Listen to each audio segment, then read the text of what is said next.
ನಮಸ್ಕಾರ. ನವರಾತ್ರಿ ಬರ್ತಾ ಇದೆ.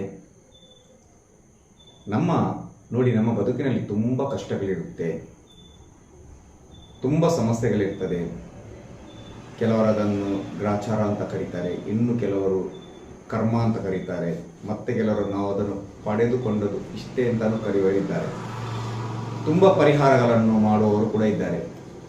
ಕೆಲವರು ಪೂಜೆಗಳಲ್ಲಿ ಪರಿಹಾರ ಮಾಡ್ತಾರೆ, ಕೆಲವರು ಹೋಮಗಳಲ್ಲಿ, ಮತ್ತೆ ಕೆಲವರು ದೈವದ ಮುಖಾಂತರ ಪರಿಹಾರ ಮಾಡ್ತಾರೆ, ಮತ್ತೆ ಕೆಲವರು ದೇವರ ಮುಖಾಂತರ ನಾಮಸ್ಮರಣೆಯ ಜಪವನ್ನು ಮಾಡುವ ಮುಖಾಂತರ ಪರಿಹಾರಗಳನ್ನು ಮಾಡ್ತಾರೆ. ಇನ್ನು ಕೆಲವರು ತನ್ನ ಮನೆಯಲ್ಲಿರುವ ಶಕ್ತಿಯೇ ತನಗೆ ಮುನಿದಿದೆ ಅಂತ ಅದು ದೈವಶಕ್ತಿಯಾಗಿರ್ಬೋದು, ದೇವರ ಶಕ್ತಿಯಾಗಿರ್ಬೋದು, ಸೊ ಅದರ ಹತ್ರ ತನ್ನ ಕಷ್ಟವನ್ನೆಲ್ಲ ಹೇಳಿ ಅದಕ್ಕೆ ಬೇಕಾದಂಥ ಪರಿಹಾರಗಳನ್ನು ಮಾಡಿ ಕೂಡ ಯಾವುದೇ ಪರಿಹಾರ ಸಿಗದೇ ಇದ್ದವರು ಕೂಡ ತುಂಬ ಇದ್ದಾರೆ. ಅಂಥವರಿಗೆ ಅಥವಾ ನಮಗೆಲ್ಲರಿಗೊಂದು ಸುದಿನ ಯಾವುದಂದರೆ, ನಮ್ಮ ಎಲ್ಲ ಇಷ್ಟಾರ್ಥಗಳನ್ನು, ನಮ್ಮ ಎಲ್ಲ ಕನಸುಗಳನ್ನು, ನಮ್ಮ ಎಲ್ಲ ಆಧ್ಯಾತ್ಮ ಶಕ್ತಿಗಳನ್ನು ಉತ್ತೇಜನ ಮಾಡುವಂಥ ಒಂದು ದಿನ ಯಾವುದು ಅಂತ ಕೇಳಿದರೆ ಅದು ನವರಾತ್ರಿ. ಹೌದು, ನಾನು ಯಾವಾಗಲೂ ಹೇಳ್ತಾ ಇರ್ತೇನೆ, ವರ್ಷದಲ್ಲಿ 365 ದಿನಗಳಿದೆ.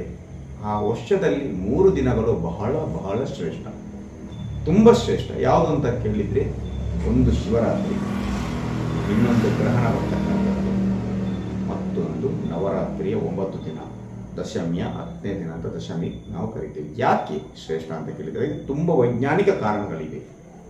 ಅದೆಲ್ಲ ನಮ್ಗೆ ಗೊತ್ತಿದೆ. ಬ್ರಹ್ಮಾಂಡ ಆ ಸಮಯದಲ್ಲಿ ಉಗಮವಾಯಿತು, ಅಲ್ಲಿ ಗ್ಯಾಲಕ್ಸಿ ಉತ್ಪಾದನೆ ಆಯಿತು. ಸೊ ಆವತ್ತು ಅಲ್ಲಿ ಗಣಪತಿಯ ಉಗಮ ಆಯಿತು, ಶಿವ ಮತ್ತು ಶಕ್ತಿಯ ಉತ್ತೇಜನ ಆಯಿತು. ಸೊ ಅಲ್ಲಿ ನಾವು ನವರಾತ್ರಿ ಕಳೆದು ಮತ್ತೆ ದೀಪಾವಳಿ ಅಂದರೆ ಮನುಷ್ಯನ ಬದುಕಿನಲ್ಲಿ ನವಶಕ್ತಿಗಳು ಅಂದರೆ ಉಲ್ಲಾಸ, ಉತ್ಸಾಹ, ಹಣ, ಐಶ್ವರ್ಯ, ಸಂಪತ್ತು, ಆರೋಗ್ಯ ಎಲ್ಲವನ್ನು ಕೊಡ್ತಕ್ಕಂತಹ ಒಂದು ದಿನ ಯಾವುದಂತ ನವರಾತ್ರಿ. ಆ ನವರಾತ್ರಿ ಎಲ್ಲ ಕಷ್ಟಗಳು ಕಳೆದು ಮನುಷ್ಯನ ಬದುಕಿನಲ್ಲಿ ದೀಪ ಅಂದರೆ ಬೆಳಕು ಬರುವುದೇ ಬೆಳಕಿನ ಹಬ್ಬ ದೀಪಾವಳಿ ಅಂತ ನಾನು ಕರಿತೇವೆ. ಅದಕ್ಕೆ ಉಲ್ಲೇಖ ತುಂಬ ಇದೆ, ಅದನ್ನು ಬೇರೆ ಇವತ್ತು. ನಾನು ಇವತ್ತೇನು ಹೇಳ್ತೇನೆ ನೋಡಿ, ಸಾಧನೆ ಮಾಡುವವರಿಗೆ ಒಂದು ಒಳ್ಳೆಯ ಶುಭ ದಿನ ಯಾವುದಂದರೆ ಅದು ನವರಾತ್ರಿ. 9 ದಿನವನ್ನು ಮಿಸ್ ಮಾಡಲೇಬಾರದು. ನೋಡಿ, ನವರಾತ್ರಿ ಇರುವುದು ಎಂಜಾಯ್ಮೆಂಟಿಗೆಲ್ಲ. ನವರಾತ್ರಿ ಇರುವುದು ಕುಣಿದು ಡ್ಯಾನ್ಸ್ ಮಾಡಲಿಕ್ಕೆ, ಒಂದೊಂದು ದೇವಸ್ಥಾನಕ್ಕೆ ಹೋಗ್ಲಿಕ್ಕೆ, ಒಂದೊಂದು ದಿನ ಒಂದೊಂದು ಡ್ರೆಸ್ ಹಾಕ್ಲಿಕ್ಕೆ, ಅದರಲ್ಲಿ ಇವಾಗ ಟ್ರೆಂಡಲ್ಲಿ ಬಂದಿದೆ. ನವರಾತ್ರಿ ಇರುವುದು ಏನಂದರೆ ನಿಮ್ಮ ಇಷ್ಟಾರ್ಥವನ್ನು ಸಿದ್ಧಿ ಮಾಡಲಿಕ್ಕೆ, ಸಾಧನೆ ಮಾಡಲಿಕ್ಕೆ. ನವರಾತ್ರಿ ಇರುವುದು ಉಪವಾಸದ ವೃತ ಮಾಡಲಿಕ್ಕೆ, ಸಾಧನೆ.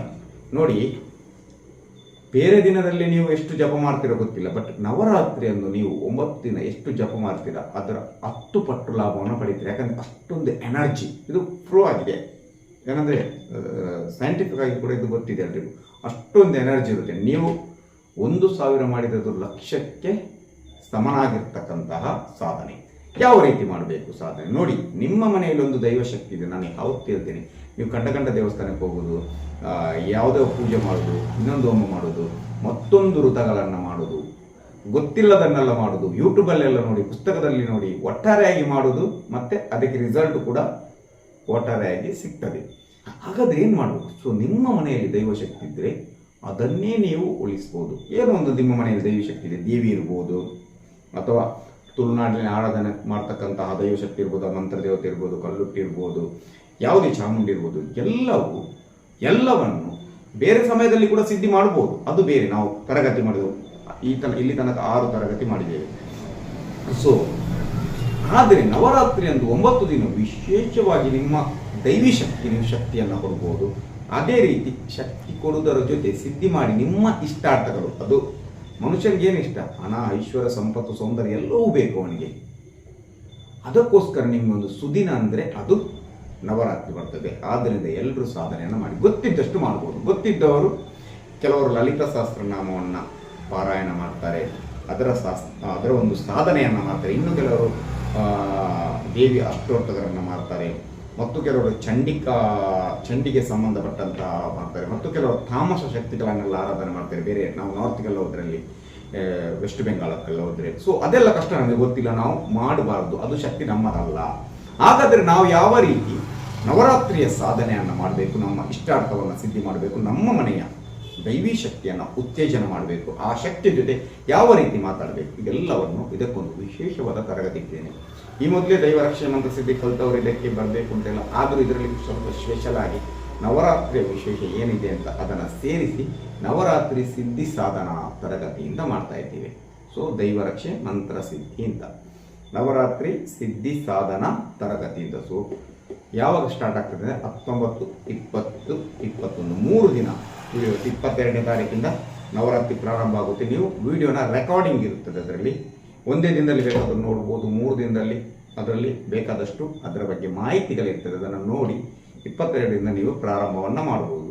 ತುಂಬ ಸರಳ ರೀತಿಯಲ್ಲಿ ನಿಮ್ಗೆ ಯಾವ ರೀತಿ ನಿಮ್ಮ ಮನೆಯ ಶಕ್ತಿಯನ್ನು, ನಿಮ್ಮೊಳಗಿನ ಶಕ್ತಿಯನ್ನು ಯಾವ ರೀತಿ ಮಾಡಬೇಕು ಅದೆಲ್ಲವಿದೆ ನೋಡಿ. ನವರಾತ್ರಿ ಹೊತ್ತು ಸಾಧನೆ ಮಾಡಿ ಕೆಟ್ಟವರು ಯಾರೂ ಇಲ್ಲ. ನಮ್ಮದು ಕೂಡ ಬದುಕು ಸ್ವಲ್ಪ ಚೇಂಜಸ್ ಆಗಿದೆ ಅಂದರೆ ಕಾರಣ ಅದಕ್ಕೆ ನವರಾತ್ರಿಯಲ್ಲಿ ಸಿದ್ಧಿ ಮಾಡಿರುವುದು. ನಮ್ಮ ಗುರುಗಳು ಕೂಡ ನಮಗೆ ಫಸ್ಟ್ ಯಾವಾಗ ಸಿದ್ಧಿ ಮಾಡಬೇಕು ಅಂತ ಹೇಳಿದರೆ ಅಂದರೆ ಅದು ನವರಾತ್ರಿ ಅಂದು. ಯಾವಾಗ ನಾವು ನವರಾತ್ರಿ ಅವತ್ತು ಸಣ್ಣ ಮಟ್ಟಿಗೆ ಏನೋ ಒಂದು ಗೊತ್ತಿದ್ದಷ್ಟು, ತುಂಬ ಗೊತ್ತಿದೆ ಅಂತ ಹೇಳಲ್ಲ, ಗೊತ್ತಿದ್ದಷ್ಟು ಮಾಡಿ ಆವತ್ತಿಂದ ಬದಲಾವಣೆ ಆಗ್ತಾ ಬಂತು. ಸೊ ಇವಾಗಲೂ ಕೂಡ ಯಾಕಂದರೆ 365 ದಿನದಲ್ಲಿ ನೀವು 9 ದಿನವನ್ನು ದೇವಿಗೆ ಕೊಟ್ಟರೆ, 9 ದಿನವನ್ನು ದೇವಿಗೆ ಕೊಟ್ಟರೆ ಮಿಕ್ಕೆಲ್ಲ ದಿನವನ್ನು ದೇವಿ ನಿಮಗೆ ಕೊಡ್ತಾಳೆ ಅಂತಕ್ಕಂಥದ್ದೊಂದು ನಿಯಮ. ಆದ್ದರಿಂದ ಗೊತ್ತಿದ್ದವರು ನಿಮ್ಗೆ ಎಷ್ಟು ಗೊತ್ತಿದೆ ಅಷ್ಟು ಮಾಡ್ಬೋದು, ಗೊತ್ತಿಲ್ಲದವರು ಈ ತರಗತಿಗೆ ಸೇರಿ ಸಣ್ಣ ಒಂದು ಗುರುಕಾಣಿಕೆಯನ್ನು, ಆ ಮಾರ್ಗದರ್ಶನಕ್ಕೆ ಕೊಡ್ತಕ್ಕಂಥ ಒಂದು ಸಣ್ಣ ಗುರುಕಾಣಿಕೆಯನ್ನು ಇಟ್ಟಿದ್ದೇವೆ. ಆ ಗುರುಕಾಣಿಕೆ ಯಾಕಂದರೆ ಯಾವುದ್ಯಾವುದಕ್ಕೂ ನಾವು ಖರ್ಚು ಮಾಡ್ತೇವೆ, ಯಾವುದಕ್ಕೂ ಇನ್ವೆಸ್ಟ್ ಮಾಡ್ತೇವೆ, ಲಾಸ್ ಆಗ್ತೇವೆ.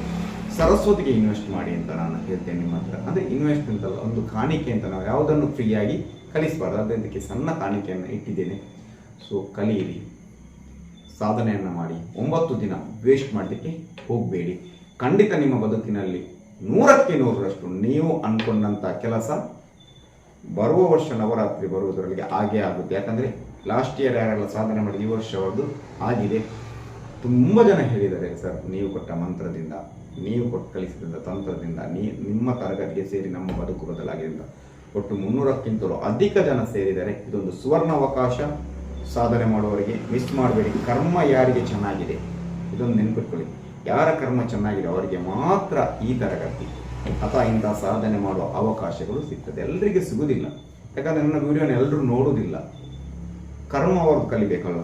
ಯಾರೆಲ್ಲ ವಿಡಿಯೋ ನೋಡ್ತಾ ಇದ್ದಾರೆ ಅವರ ಕರ್ಮ ಕಲಿದಿದೆ ಅಂತ ಅರ್ಥ. ಜಾಯ್ನ್ ಆಗಲಿಲ್ಲ ಅವರು ನೋಡಿ ಮಾಡಿ, ಯಾವುದು ಕಷ್ಟ ಇಲ್ಲ. ಈಗ ನಾವು ನೋಡಿ ಮಾಡದೆ ಕೂರ್ಬೋದಾ? ಖಂಡಿತವಾಗ್ಲೂ ನೋಡಿ, ನಿಮಗೆ ಇಷ್ಟ ಆದರೆ ಮಾತ್ರ ಸಾಧನೆಯನ್ನು ಮಾಡ್ಬೋದು. ಸೊ ನಿಮ್ಮ ಮನೆಯ ದೈವಿ ಶಕ್ತಿ ಜೊತೆ ನೇರವಾಗಿ ಸಂಪರ್ಕ ಸಾಧನೆಯನ್ನು ಮಾಡ್ಬೋದು. ತುಂಬ ಮಾಹಿತಿ ಅದರಲ್ಲಿದೆ, ಎಲ್ಲರೂ ಜಾಯ್ನ್ ಆಗಿ ಅಂತ ನಾನು ನಿಮ್ಮಲ್ಲಿ ಕೇಳ್ಕೊಳ್ತೇನೆ. ಸೊ ಅದೇ ರೀತಿ ಈ ವಿಡಿಯೋ ನಿಮಗೆ ಇಷ್ಟ ಆಗಿದ್ದರೆ ಶೇರ್ ಮಾಡಿ, ನಿಮ್ಮದೇನಾದರೂ ಅಭಿಪ್ರಾಯಗಳಿದ್ದರೆ ಅದನ್ನು ಕಮೆಂಟ್ಸ್ ಮಾಡಿ. ನವರಾತ್ರಿಯ 9 ದಿನಗಳು ನಮಗೆಲ್ಲರಿಗೂ ಶುಭವನ್ನು ತರಲಿ. ನಮಸ್ಕಾರ.